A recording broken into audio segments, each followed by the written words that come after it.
Hey all, welcome to this episode of the Backchannel. I'm excited to talk about this topic because it's near and dear to my heart. I feel like it speaks to a different version of me. And then sometimes it speaks to me when I'm pitching things that I'm not comfortable with. But the topic is why smart people struggle to pitch sometimes.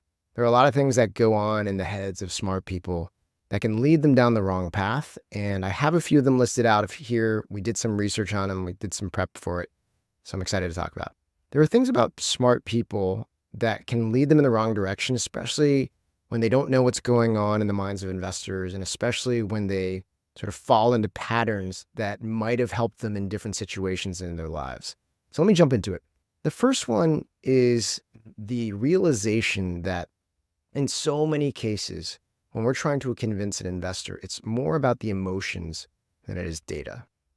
In the book Super Communicators, they talk about this idea of people struggling to effectively communicate when they think they're in a conversation about data, but it's really a conversation about emotions. And that is something that I think lends itself to pitching all the time. Investors are trying to make a decision that they feel is the right decision, but there is so little data on the future that they have to rely on their gut, which is really influenced by their emotions. And so for a founder needs to reject and resist the smart, intelligent urge to lean into specific pieces of data and do more to influence the emotional connection with the investor. In particular, we want to make sure that we can stimulate an investor's emotions around the excitement of the deal, the excitement of the team, and the excitement of the opportunity. Okay. Second thing, imposter syndrome. Imposter syndrome is this feeling of, I'm not supposed to be here. So now I need to convince everyone here that I belong. And when people start running into imposter syndrome through the fundraising motion, that can come into play when a founder tries to overcomplicate their pitch, add more detail, prove that they belong, and in so doing can confuse an investor. Also, the overcompensation that comes around with imposter syndrome can be felt, is palpable by investors. And when you feel someone overcompensating, you can tell that they're not confident. And when an investor thinks that the founder is not confident, everything falls apart.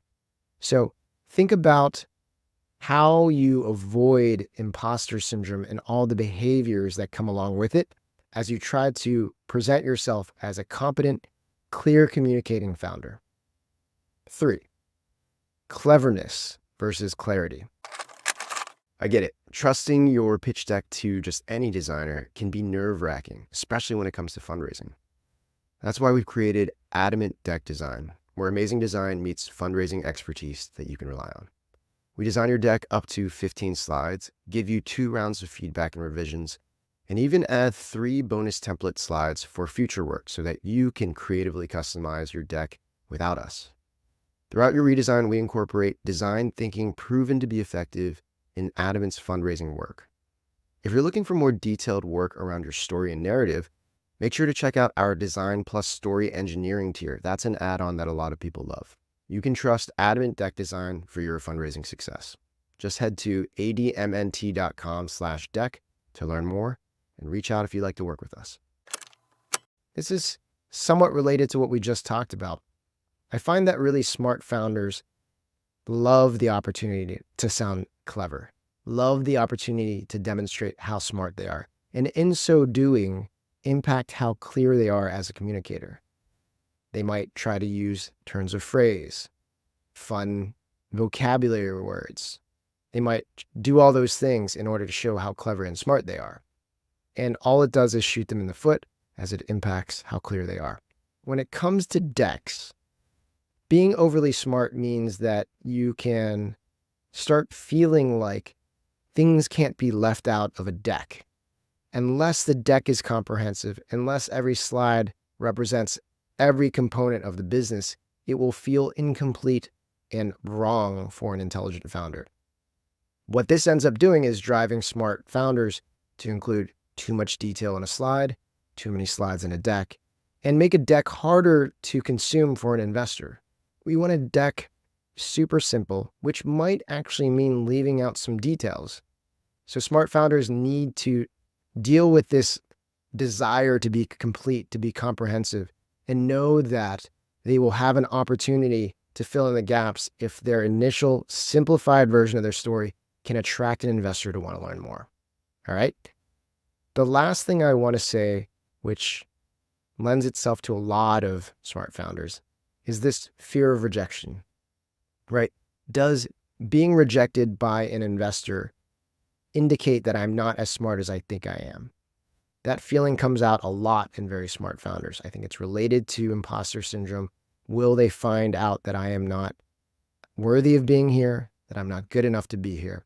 And when you enter into fundraising, overly concerned with the fear of rejection, you will come off as less confident, and investors will not be as excited about the words that you have to say. So embracing the fact that rejection is just another step towards finding the investors that will be excited to do your deal is an important part of being great at fundraising, and something that I think smart founders need to get great at. So as an intelligent founder, as you think about these things that we covered, emphasizing data when you really should be thinking about how you influence the emotions of investors, imposter syndrome, battling that feeling like you don't belong, that you need to prove yourself, that desire, that tendency to want to be clever at every turn, as opposed to just being simple and clear, or that feeling like your deck has to be comprehensive.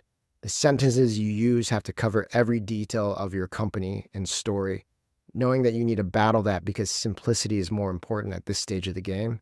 And lastly, again, knowing that rejection is just part of the fundraising game. It has nothing to do with you. It's just another step in the right direction.